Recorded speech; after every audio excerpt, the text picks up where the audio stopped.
Assalamualaikum warahmatullahi wabarakatuh. Alhamdulillah wassalatu wassalam Rasulillah ala alihi wa sahbihi wa mawabadah.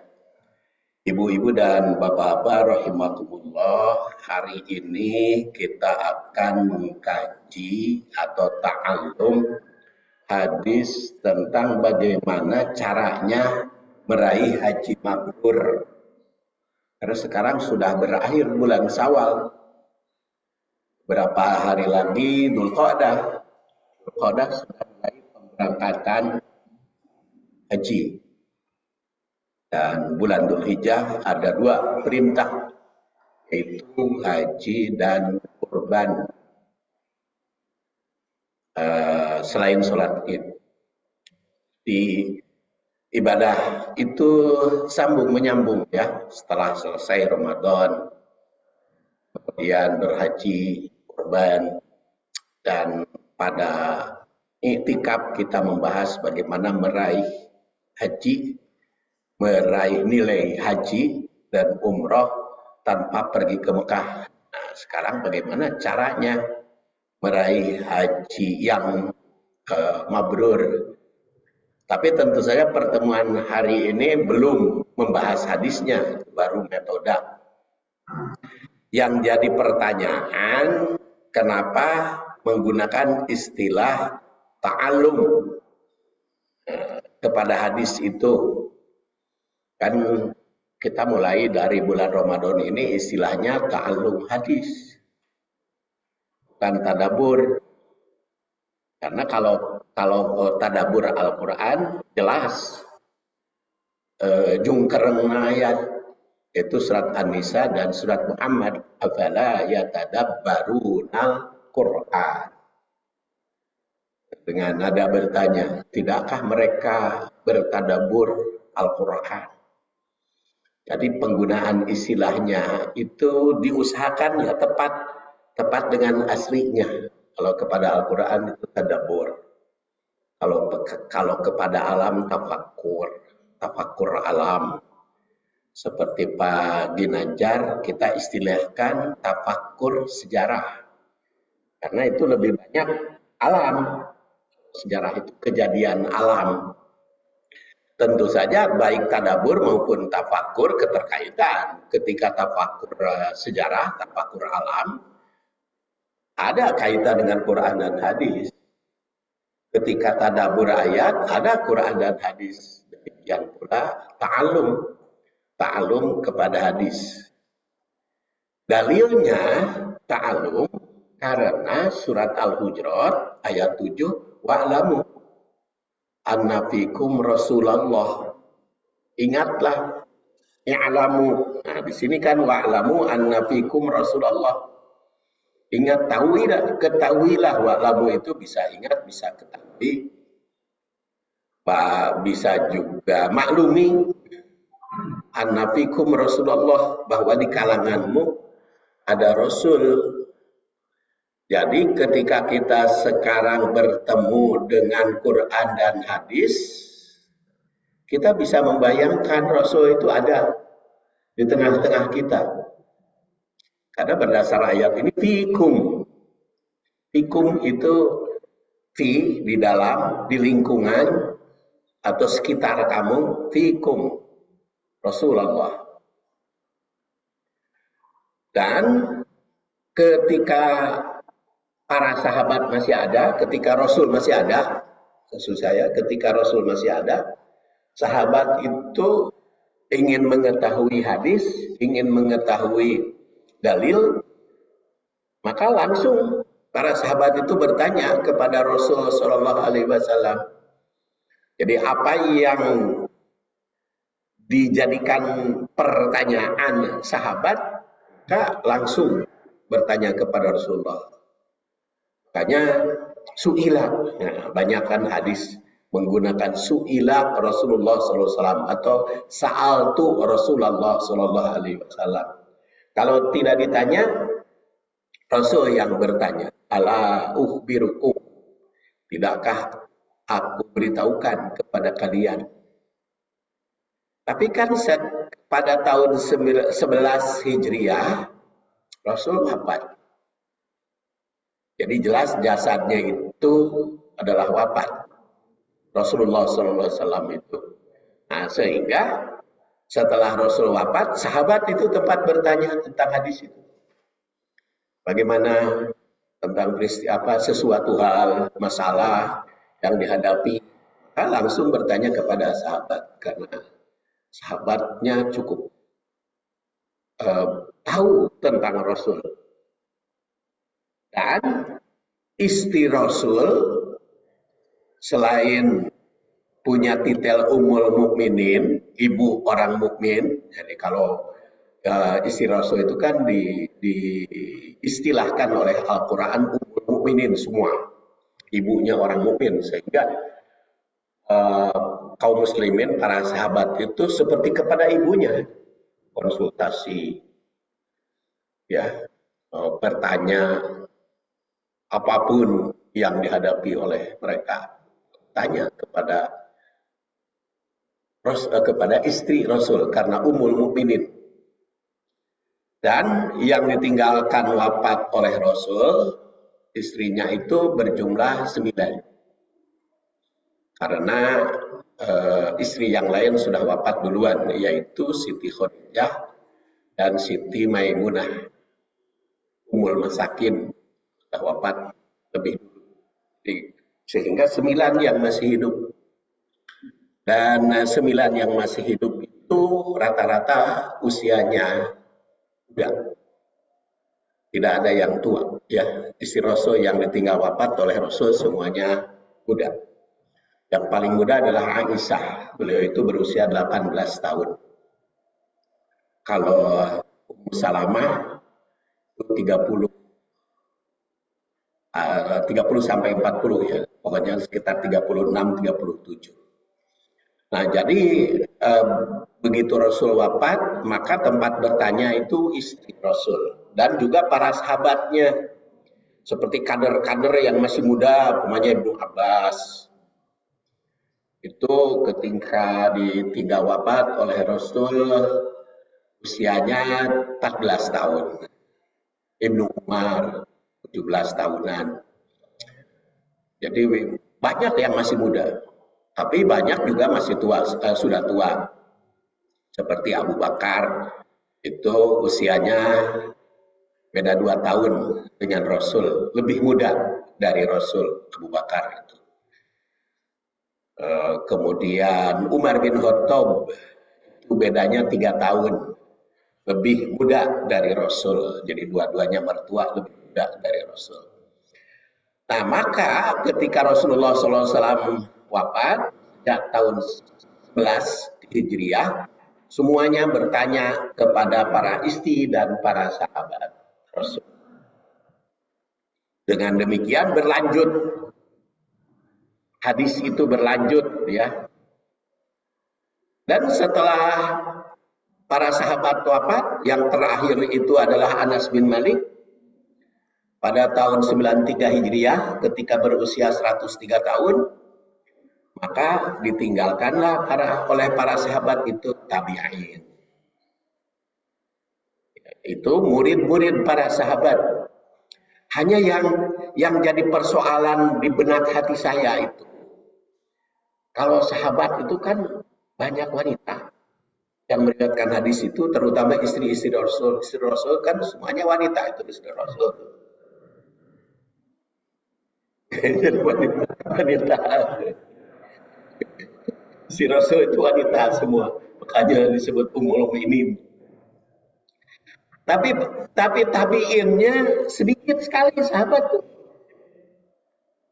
Jadi tabiin itu laki-laki aja. Dari murid Aisyah tuh ada Urwah, ada Dakwan.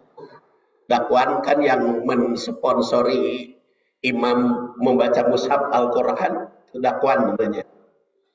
Itu tabiin, murid Aisyah. Itu laki-laki. Hasan Basri itu laki-laki. Dan ternyata yang meriwayatkan hadis teh laki-laki gitu. Sampai penutup namanya Al-Baihaqi. penutup Masodir Asliyah. Masodir Asliyah itu kitab hadis yang asli, itu laki-laki. Jadi tidak ada penyusun kitab hadis perempuan, nggak ada itu. Jadi dari mulai Ahmad, Bukhari, Muslim, Abu Dawud, Tirmidzi, Nasai, Ad-Darimi, Ibnu Majah, itu semua laki-laki. Dan ternyata penyusun kitab hadis yang populer, yang jumlahnya 11 itu apa? Tis'ah ya, 9, terutama 9, yaitu dari mulai Maliki, itu hanya satu orang Arab, yaitu Malik bin Anas. Semua bukan orang Arab, rata-rata orang Parsi itu Malik bin Anas, yaitu orang Arab. Kemudian Ad-Darimi itu bukan orang Arab, Ahmad orang Irak, Parsi. Kemudian Bukhari, Uzbekistan kan, Muslim, Hijaz, Sabur, Abu Dawud, Tirmidzi, Nasai, Ibnu Majah, itu hanya orang Arab kecuali satu. Di Kutubus Sittah itu semuanya Parsi. Nah itu tafakur sejarahnya ya, tafakur sejarahnya. Seperti tadi saya katakan, ta'allum hadis juga tetap saja berpikir tentang sejarah, ya, karena tidak mungkin kita belajar hadis tanpa mempelajari sejarah. Nah, jadi setelah wafat sahabat dilanjutkan oleh tabi'in, setelah wafat tabi'in dilanjutkan oleh atba' tabi'in, setelah atba' tabi'in wafat dilanjutkan oleh tabi'ul atba' yang menyusun kitab Al-Masadir Asliyah. Tetapi ayat ini tetap berlaku. Wa'lamu anna fikum Rasulullah. Ingat bahwa di kalanganmu ada Rasul. Dan ini surat Al-Hujurat ini sudah saya bahas, jadi tidak akan dibahas panjang lebar lagi. Yang saya garis bawahi di sini ada kalimat wa'lamu. Ingat anna fikum Rasulullah. Maka kalau begitu lebih tepat kepada hadis itu ta'allum. Karena berasal dari kata wa'lamu, i'lam, ketahui. Nah, untuk mendapatkan derajat i'lam, ta'allum, ilmu, mendapatkan ilmu, maka istilahnya ta'allum hadis. Dan sejak 1445 Ramadan, saya tegaskan istilahnya ta'allum hadis. Dan bukan hanya wa'lamu anna fikum Rasulullah, tapi juga di dalam hadis-hadis yang lain. Umpamanya Abi Sa'id Al-Khudri, ini sahabat ya, yang wafat tahun 74 Hijriah. Wa'lamu anna fikum Rasulullah law yuti'ukum fi katsiri minal amri la anitum qala hada nabiyyukum. Ini kalimat wa'lamu anna fikum Rasulullah, ingat ini adalah seorang nabi. Dengan ayat dengan kalimat yang tercantum di dalam ayat itu mengingatkan kepada kita, ingat itu seorang nabi. Fikum Rasulullah, ada di kalanganmu. Kalau Rasul mengikuti keinginanmu, maka akan mendapatkan kesulitan.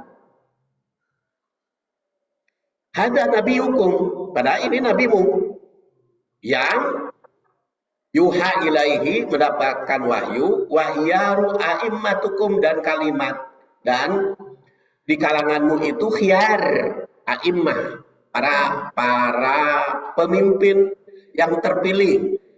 Ketika ayat ini turunkan, yang ada itu para sahabat, Abu Bakar, Umar, Utsman, Ali, itu orang-orang yang terpilih, orang-orang yang baik, orang-orang yang terseleksi. Terseleksinya walaupun tidak melalui one man one vote, ya. Karena one man one vote mah bisa saja dicurangi kan katanya begitu. one man one vote mah walaupun bagaimana ya Hesia itu udah ngawasi cuman di TPS kok mapain nama susah gitu. Bisa saja pokoknya kalau one man one vote mah di bagaimanapun teknologinya hebat, bahkan dengan teknologi bisa mencurangi. Ya ru'aimatukum, yang jelas itu para imam, para sahabat itu orang-orang yang bagus, orang-orang baik. Tapi walaupun orang baik, lau atau ahum fi kasri minal amri, ada kata Rasul mengikuti keinginan mereka, la'an itu, maka akan kesulitan. Fakaifa bikumul yaum. Coba, bagaimana kalau Rasul sekarang harus mengikuti orang? Ya, apalagi di alam demokrasi. Demokrasi itu tergantung suara terbanyak, walaupun suara terbanyak bisa dimanipulasi tadi, seperti tadi saya katakan, bisa dicurangi. Jadi katanya orang masyarakat banyak, padahal yang sedikit itu bisa saja ya. Nah, tapi kalau Rasul mengikuti keinginan masyarakat, apalagi ya, ketika sahabat bara ragu saja, kalau Rasul mengikuti keinginan mereka itu sulit, apalagi kalau zaman sekarang. Makanya ditanyakan oleh Jabir bin Abu Sa'id Al-Hudri itu, fa kaifa bikum yaum, bagaimana keadaanmu sekarang? Karena apa? Karena memang walaupun hadisnya tidak bisa diubah, tidak bisa dikurangi, tidak bisa dilebihkan, tapi kan pemahaman, penelitian atau praktek dari hadis itu bisa saja direkayasa, bisa saja diubah atau maknanya. Seperti tadi saya katakan, kenapa sekarang banyak pertanyaan dari kaum ibu? Kenapa sih para ustadz kecenderungan ngabela kaum pria begitu? Jadi anu hebatnya lah laki-laki gitu. Pengertian dari ayat Al-Quran itu kan banyak membela laki-laki. Makanya di zaman modern ini kan banyak yang protes gitu kepada kaum pria banyak kelakuan kaum pria yang tidak sesuai dengan apa yang diinginkan wanita. Makanya perceraian di Indonesia itu mayoritas gugatan wanita. Itu mah statistik.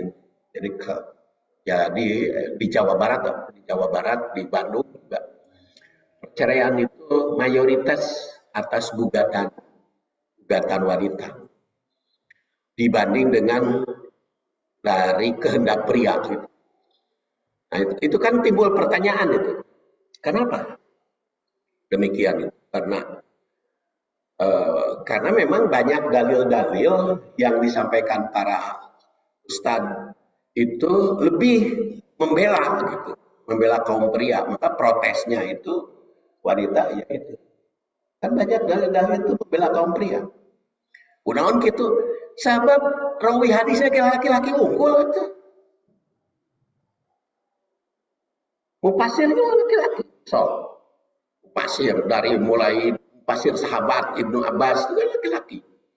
Terus Sahihul Mufassirin Ibnu Jarir atau Bari itu laki-laki itu sampai kepada Ibnu Katsir segala macam, sampai ahli tafsir yang sering dikutip oleh para ustadz di Muhajirin ini.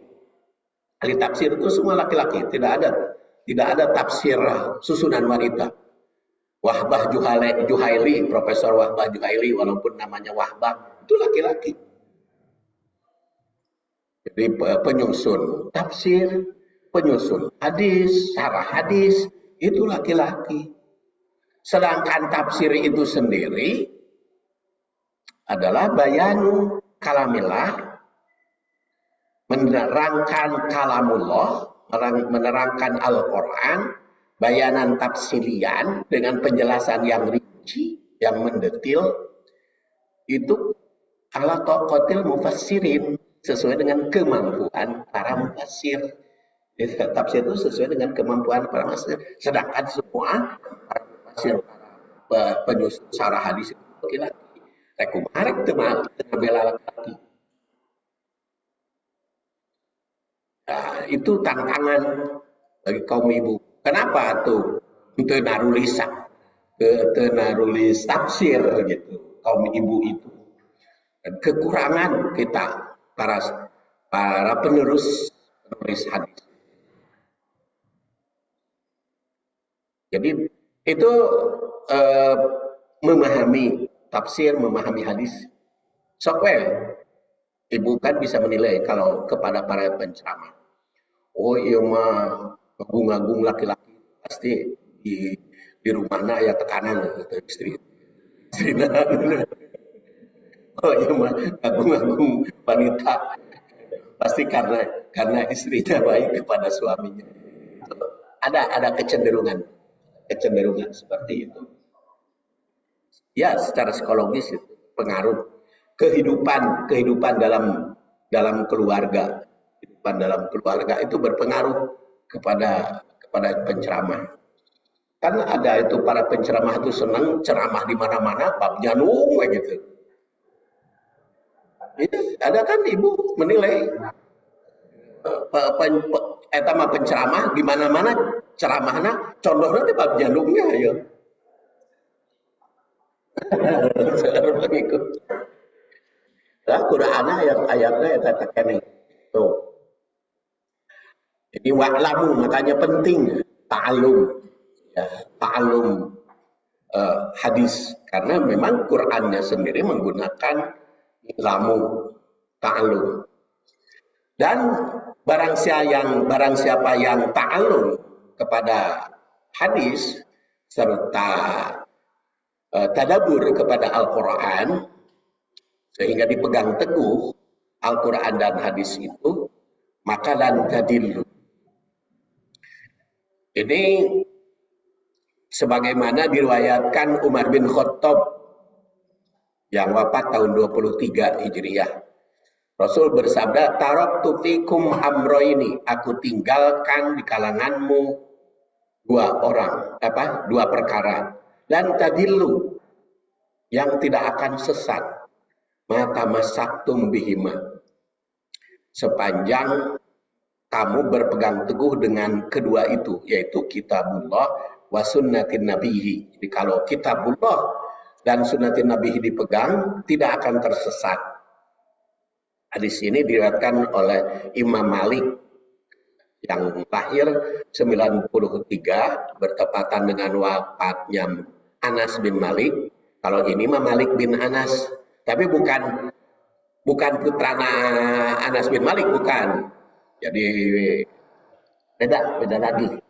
Ya, beda lagi sukunya. Ya. Ini mah Malik bin Anas. Malik bin Anas lahir 93, wafat 179.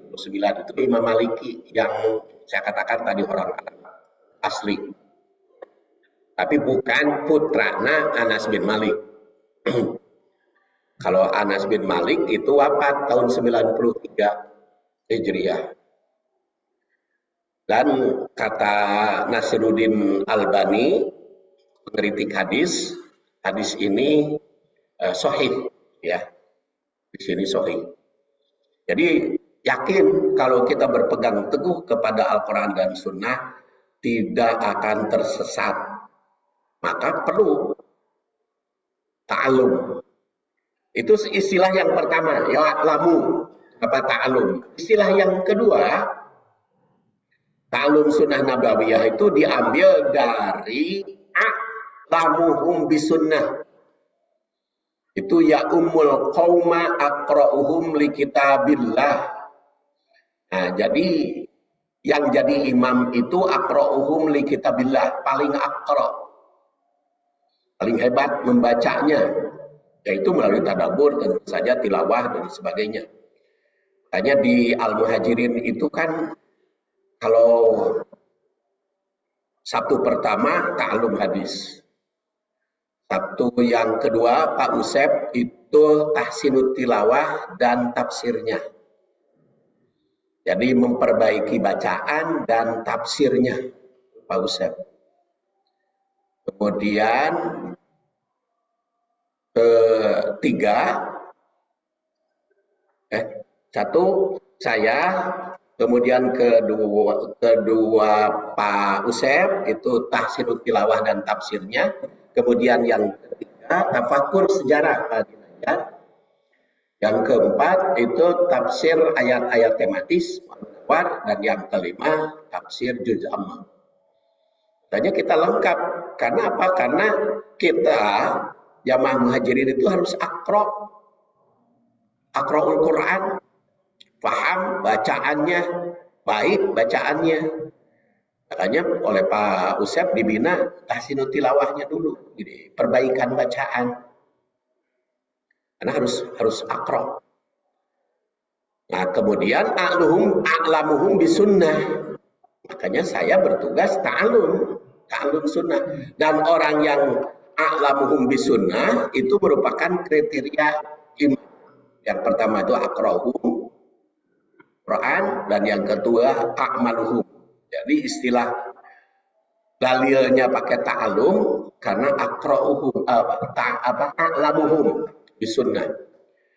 Dan juga yang ketiga dalilnya kenapa pakai ta'alum, karena Hudzaifah bin Al-Yaman yang wafat 36 Hijriah meriwayatkan bahwa Rasul bersabda, annal amanata nazalat minas sama, amanah itu turun dari langit, fi jadri qulubir rijal, pada relung hati rijal.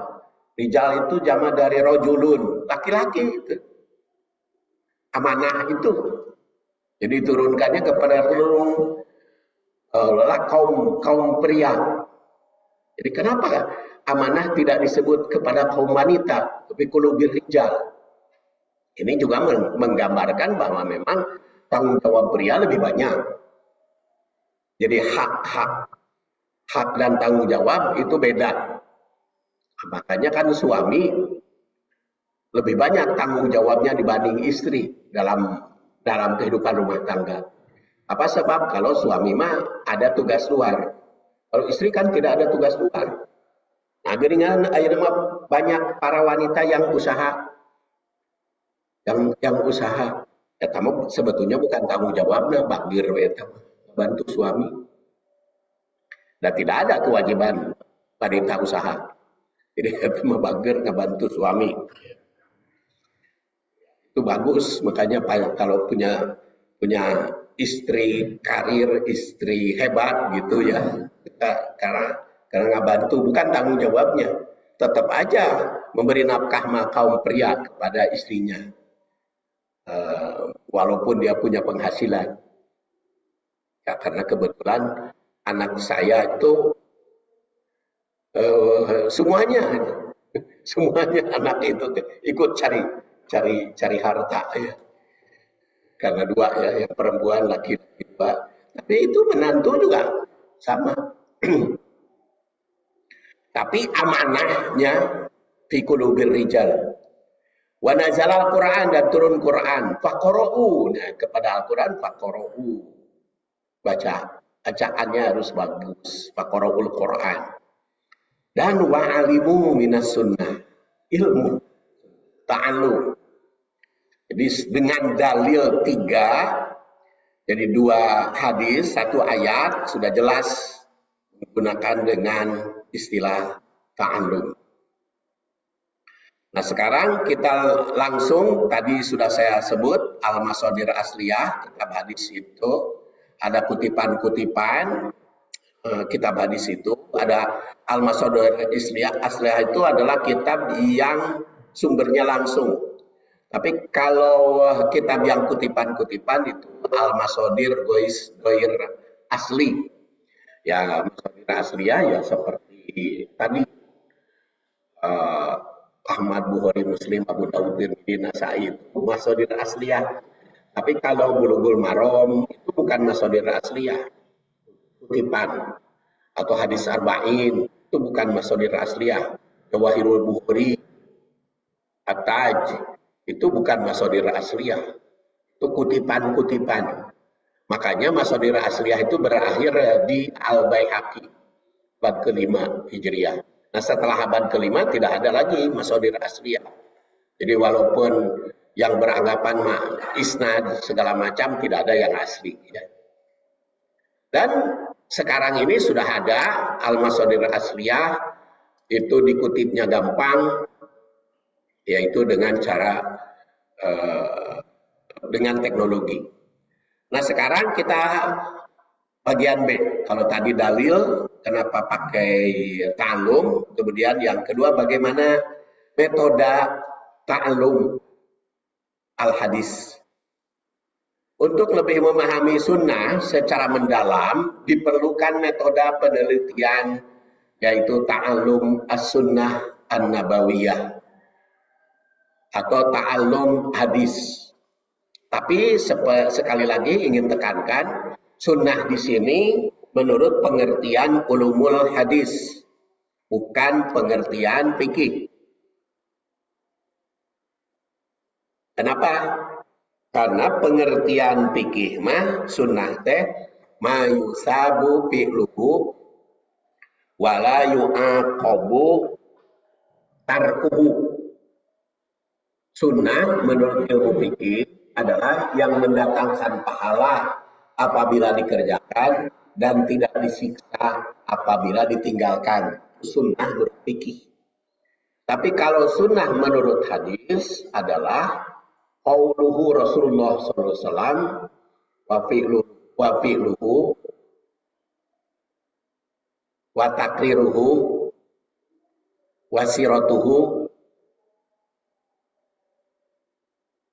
adalah ucapan Rasul, perbuatan Rasul, persetujuan Rasul, dan jalan hidup Rasul. Jadi sekarang Pak Gin membahas sejarah zaman Rasul, itu masih tetap ngebahas hadis, membahas sunnah Rasul, hanya siroknya, perjalanan hidup. Baik min qoblil ba'si au ba'daha, walau baik sebelum diutus maupun sesudah, itu sunnah. Jadi sunnah menurut ulumul hadis mah segala macam yang diucapkan, diperbuat, disetujui, kemudian dijalani oleh Rasulullah SAW, itu adalah sunnah. Makanya kadang-kadang secara hukum ada yang wajib, walaupun disebut sunnah Rasul. Nah, maka dirumuskanlah 11 tak. Jadi kalau Ramadan tahun 2020 9 tak, sekarang mah jadi 11, 1445 ini Ramadannya. Tak yang pertama adalah tamhid as-sunnah. Ini merupakan tak yang pertama, yaitu yang melatar belakangi pentingnya sunnah dikaji. Sering disebut pendahuluan karena perkataan tamhid itu berasal dari kata mahada yumahidu tamhid, yang menurut bahasa berasal dari mahada yang mahdan, yang berarti membentangkan, membeberkan, membuka lebar, atau disebut di dalam kamus itu diistilahkan tamhid pendahuluan. Kenapa menggunakan tamhid pendahuluannya? Kan ngarahnya stra, supaya 11 tak. Hanya 11 tak, tak pertama tamhid. Ya, itu di dalam tamhid itu dibeberkan permasalahan yang dihadapi, itu bagaimana rumusannya, masalahnya apa, tujuannya dikaji, bagaimana pentingnya, apa gunanya. Nah, itu di tamhid. Itu yang pertama, tamhid, ya. Kemudian digunakan istilah berurutan itu supaya metodenya tamhidus sunnah atau tamhidul hadis, itu bab pertama. Kemudian yang kedua adalah tausik. Banyak tersebar di berbagai media yang mengungkap sunnah yang tidak tercantum dalam sumbernya. Hanya harus tausik. Kemarin pada bulan Ramadan ada Ustadz membahas bagaimana berbuat baik kepada orang tua, kepada ibu, sehingga Alqomah mau dibakar oleh Rasul karena tidak diampuni oleh ibu. Itu kalau ditinjau dari sudut tausik, itu ayat gitu. Kalau ditinjau dari sudut tausik hadis, tidak akan ditemukan, Ibu. Makanya untuk dijadikan dalil, dah sumber nanti mana? Gitu. Maka istilah tausik itu dicari di dalam kitab sumber hadis, ayat itu makanya pentingnya tausik. Banyak cerita-cerita yang tersebar luas di mana-mana, tapi secara tausik tidak akan ditemukan. La aslalah. Sama halnya kalau bulan Syawal diceritakan oleh para penceramah, salah kurang cenah Idul Fitri bunga-bunga. Dah langit dan bumi malaikat nangis semua. Kenapa nangis semua? Karena bersedih. Ramadan telah meninggalkan kita. Aku naon cenah ari orang-orang mukmin bunga. Nah itu teh kalau ditiru dari sudut tausik la aslalah hadis teh. Jadi disebutkan bahwa langit dan bumi malaikat nangis gara-gara Idul Fitri, itu usul tausiknya akan ditemukan dalam kitab hadis manapun gaya. Hanya perlu tausik. Tausik itu berasal dari kata apa? Wasako. Wasako yasiku waskan. Yang berarti percaya, mempercayai atau kedudukan. Wasako yausiku itu juga kadang-kadang menetapkan hukum itu yausiku atau keberadaannya. Jadi maksud tausik adalah dipercaya atau tidak, ada atau tidak di dalam kitab hadis. Makanya pertama bab kedua setelah tamhid diberikan dalam mukadimahnya tausik ada atau tidak. Nah sekarang makan gampang melalui Al-Maktabah Syamilah ditulis perkataanana dalam hadis teh. Maka itu akan muncul di berbagai kitab kalau ada. Kalau tidak ada ya tidak mungkin. Tidak akan muncul. Jadi kenapa kalau dulu mas saya suka bingung. Lamun pertanyaan dari umat tentang hadis ini ayat cenah kitu. Tapi bahasa Indonesia dulu masuk bingung teh. Kumaha carana? Ari dina mencari hadis makan kudu bahasa Arab dah hadis mah kudu carana lamun terjemah na wungkul sekarang mah gampang ditingali terjemahna dina hadis Google bab Google. Nah itu bahasa Indonesianya ditulis bab Google eta teh sok muncul di bab Google nanti bahasa Arabnya ada dibuka bahasa Arabnya jadi gampang sekarang mah jika pas Saifuddin juga ahli hadis gitu. Sebab kalau ada pertanyaan hadis bisa jawab ada atau tidak ada. Sekarang gampang karena menggunakan internet. Makanya di rumah internetnya mateng we.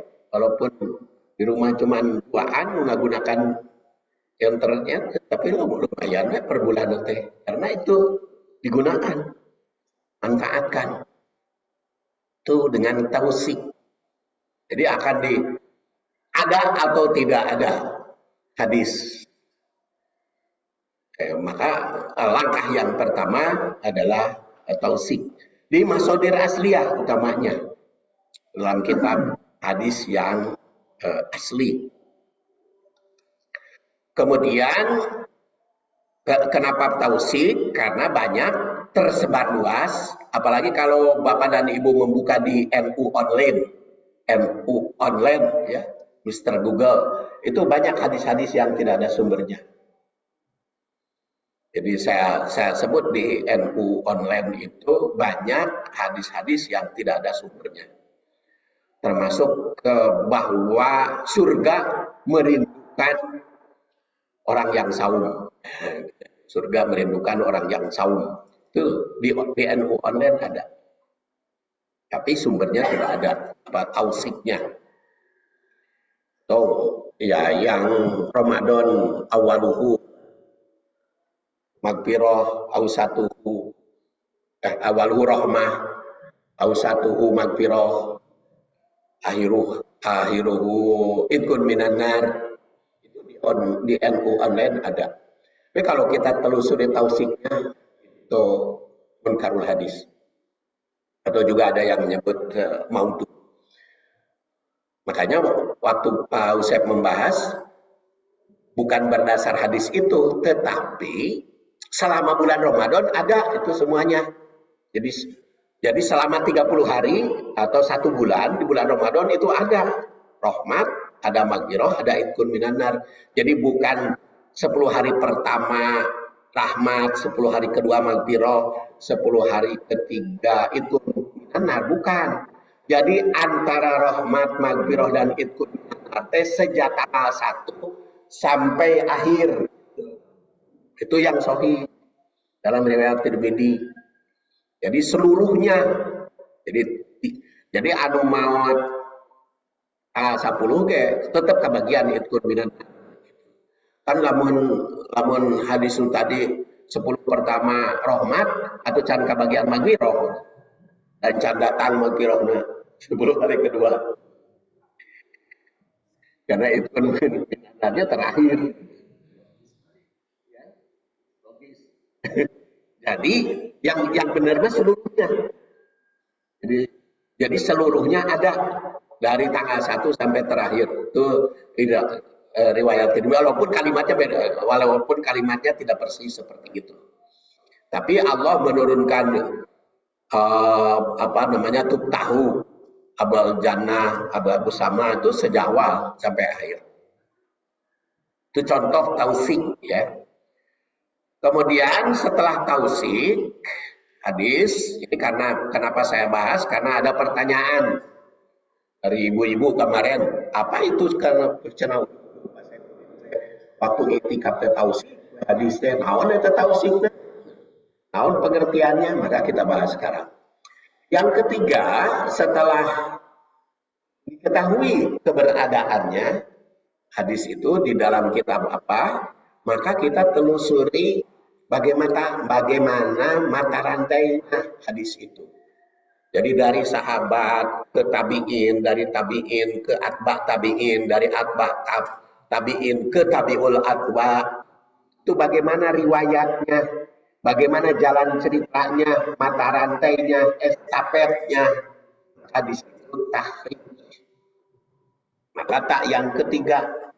Jadi nanti ketika kita membahas tahrij hadis, nah ibu-ibu tak tahu apa yang dimaksud dengan tahrij itu.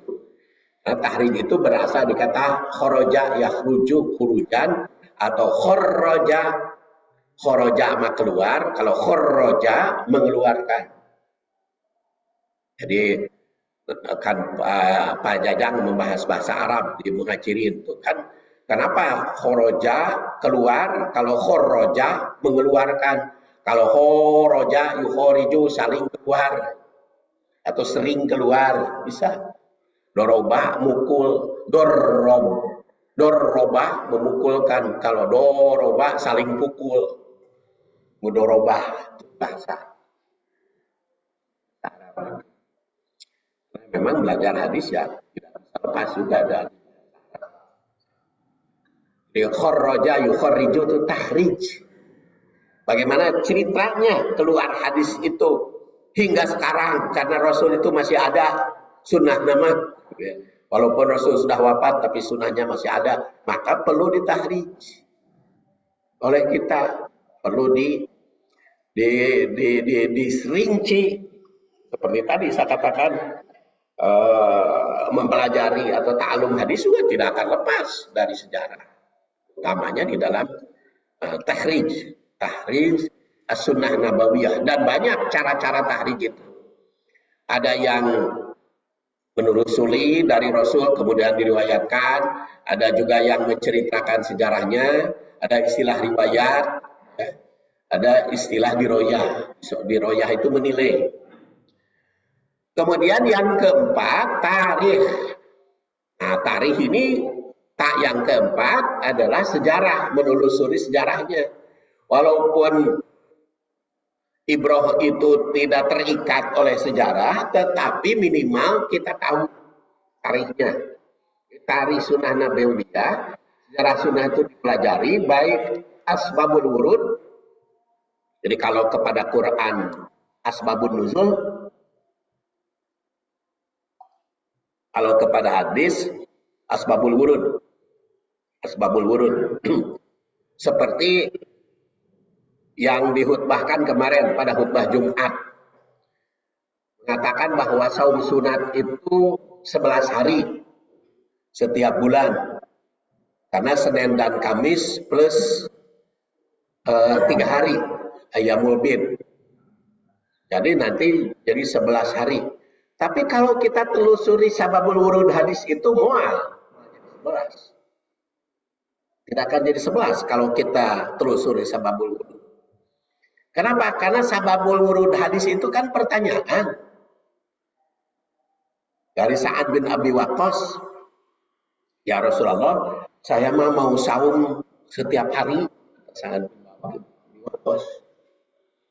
Kata Rasul, jangan kamu saum tiap hari. Itu istrimu juga tanggung jawab kamu. Jadi kalau kamu saum setiap hari, jadi ngurus istri, ngurus anak, gimana? Kata Rasulullah, kalau mau, saum saja 3 hari, 1 bulan. Tanggal 13, 14, 15. Jadi cukup tiap 1 bulan 3 hari. Itu kasih amid dahri, seperti saum 1 tahun. Karena logikanya kan sehari itu bernilai 10. Jadi kalau 10 kali 30 kan 300. 300 nilainya apa? Ya 10 kali 30 kali 10 kan 300. Nah, kemudian itu 1 bulan Ramadan. Jadi kan kasih amidah nih. Kata Rasulullah, jangan tiap hari, cukup aja sebulan 3 hari.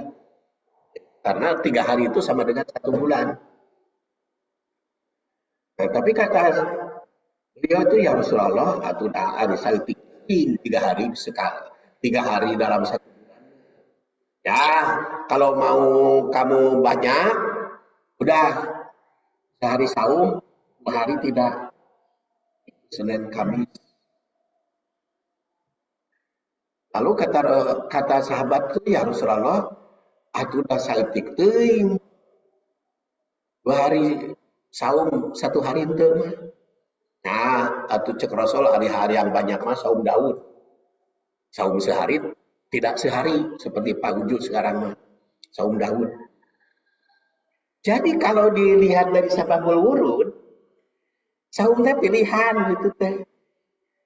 Jadi kalau kamu mau banyak saum, sok sabulan 3 poe we. 13, 4, 15. Tapi kalau mau saum lebih banyak, Senin Kamis.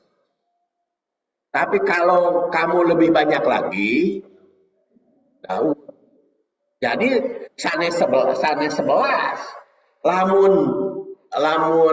3 hari dalam 1 bulan, berarti Senin Kamis entong. Kan sababul wurudnya begitu. Kalau ditinjau dari sababul wurud. Jadi lamun kamu saumnya 3 hari dalam 1 bulan, berarti Senin Kamis. Nggak usah. Karena kata Ustadz kemarin dalam khotib, nanti kan ada yang bentrok. Tanggal 13 ongkoh, Senin ongkoh. Kan jadi bingung. Jadi itu kalau ditinjau dari tarikh. Makanya sababul wurud itu penting. Baca Quran juga kan sama. Baca Quran. Ya Rasulullah, saya mau menamatkan 1 bulan, 1 hari, kata tamatan, kata sahabat itu.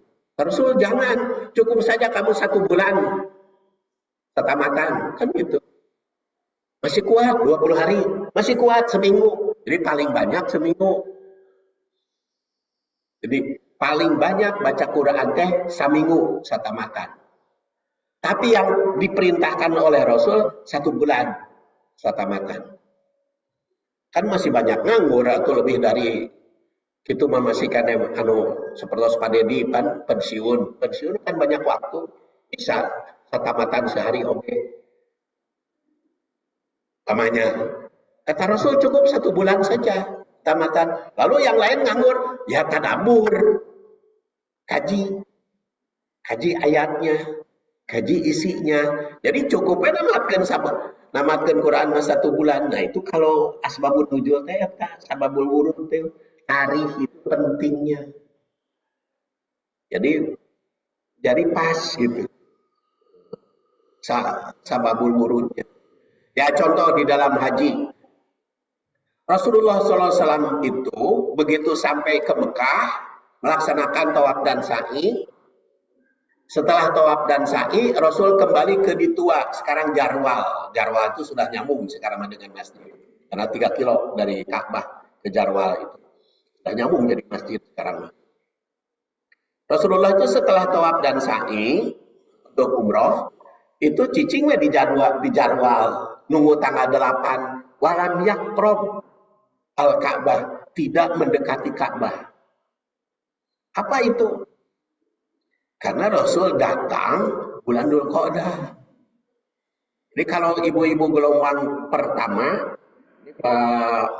di belakang Pak kan badai haji aja. Pak Saidin kan badai haji ayeuna. Kalau gelombang kedua datangnya itu adalah Dzulhijjah, maka setelah tawaf dan sa'i jangan ke Masjidil Haram. Kalau datangnya Dzulhijjah mah.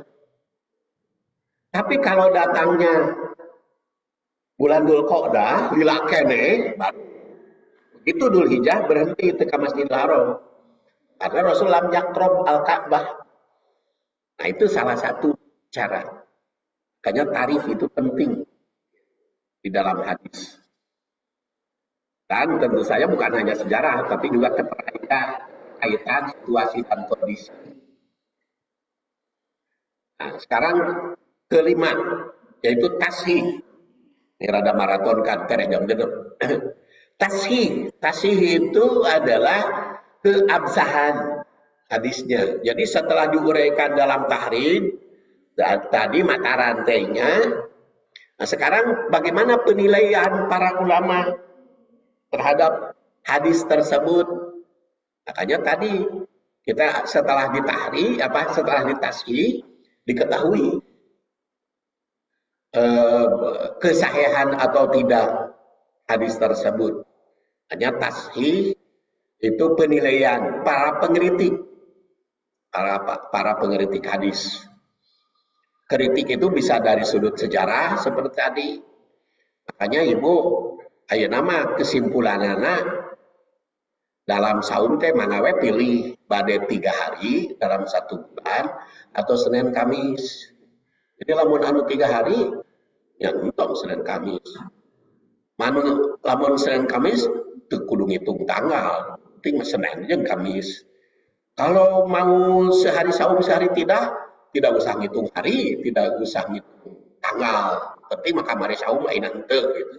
Kudu dipikirkeun poe naon. Kemudian 7 adalah tanasub, keterkaitan. Dan munasabah itu keterkaitan, korelasi antara hadis dengan ayat. Makanya langkah pertama tanasubus sunnah an-nabawiyah ila sunnah ila al-Quran ke-6 ya. Ke-6 kaliwat tadi. Tanasub as-sunnah nabawiyah ila al-Quran, terkaitan dengan Quran. Kemudian yang ke-7 dengan sesama sunnah.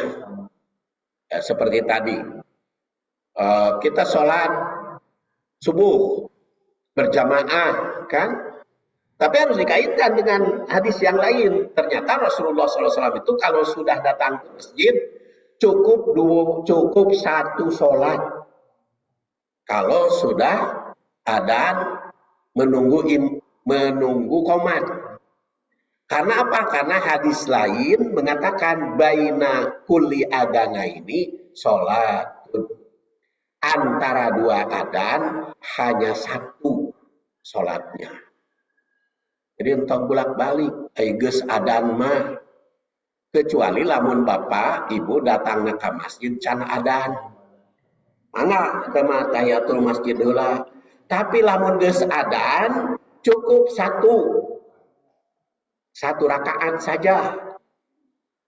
Bahkan subuh mah kata Aisyah, saya itu sempat bertanya, Rasul teh pakai Fatihah enggak ya? Karena waktu sholat fajar mah, sholat 14 subuh, Rasul teh pendek sholatnya. Jadi supaya imam jeung komat teh kuduan ya da sholat keneh gitu. Cangkel. Makanya pakai timer di sini. Begitu koma, begitu geus timer bunyi mah rek anu salat rek henteu omat we tong ditunggu anu salat. Oke, lamun ditunggu anu salat di Masjidil Haram. Komat. Jangan buat. Dan itu cukup satu aja. Baina kulli adainin salatun. Adana ini salatun. Antara dua adan itu antara komat dan antara adan dan komat cukup satu. Jadi cukup satu sholat. Lamun duhur mungkin berdapat rakaat mana? Tapi satu sholatnya. Itu tanasub keterkaitan antara sunnah dengan sunnah. Antara sunnah dengan sunnah. Jadi tenang we, calik we, dikir we, berdoa. Dan yang ke 8 adalah terjamah mufradat. Jadi terjamah itu ada terjamah asli satu kata demi kata, ada terjamah langsung. Kenapa itu penting? Karena terjamah asli itu satu perkata dan kadang-kadang satu perkataan kalau disambungkan beda. Contoh rogiba. Rogiba itu bahasa asli kan seneng. Tapi kalau rogibaan itu benci artinya. Kalau rogibati itu cinta. Jadi tergantung susunan kalimat. Man rogibaan sunnati, barang siapa yang membenci sunnahku. Tapi kalau man rogibati sunnati, cinta. Jadi walaupun satu kata, terjemahnya perlu ada sambungan. Itu tarjamah ya. Tarjamah labdiah ada tarjamah langsung. Kemudian yang ke-9 adalah tahlil. Tahlil itu halala yuhalilu tahlil. Itu rincian, uraian. Makanya tahlilus syarah. Syarah penjelasan. Kalau kepada Quran, tahlilu tafsir. Jadi kepada tafsir juga saya susun 11. Kan kalau di dalam tafsir mah tidak ada tausik. Karena sudah jelas, itu nantinya itu adalah tilawah atau tartibul ayah. Kemudian setelah sarah, ini banyak kutip, kalau di dalam tahlil sarah nanti diajak dalam tulisan saya, kutip para pendapat. Ya. Kemudian yang ke-10 adalah takwil hadis. Kalau menjelaskan mas sesuai dengan sesuai dengan kalimat. Kalau takwil mah makna dibalik makna. Makna dibalik makna ya contohnya yulijul laila fil nahar wa yulijul nahar fil lail.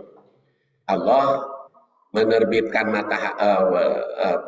mendatangkan siang dalam malam dan malam dalam siang. Tafsirnya yaitu matahari muncul waktu terbit dan gelap ketika terbenam. Itu namanya tafsir, penjelasan.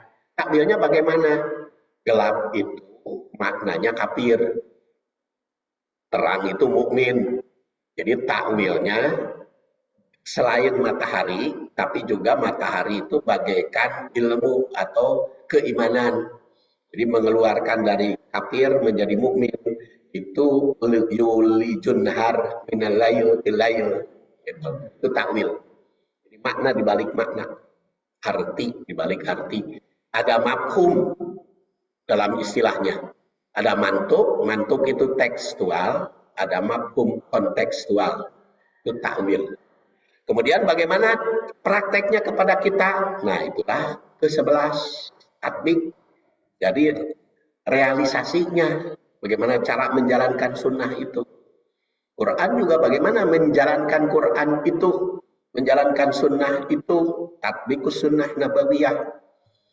Nah, jadi setelah dibahas metode 11 tak ini, insya Allah ibu-ibu, bapak-bapak lagi sudah tahu di dalam ta'allum hadis. Jadi hadis namanya can dibahas. Ya. Jadi ini baru metode. Jadi nanti bersambung bulan depan. Hanya kita akhiri. Subhanakallahumma wa bihamdik asyhadu an la ilaha illa anta astaghfiruka wa atubu ilaik. Assalamualaikum warahmatullahi wabarakatuh.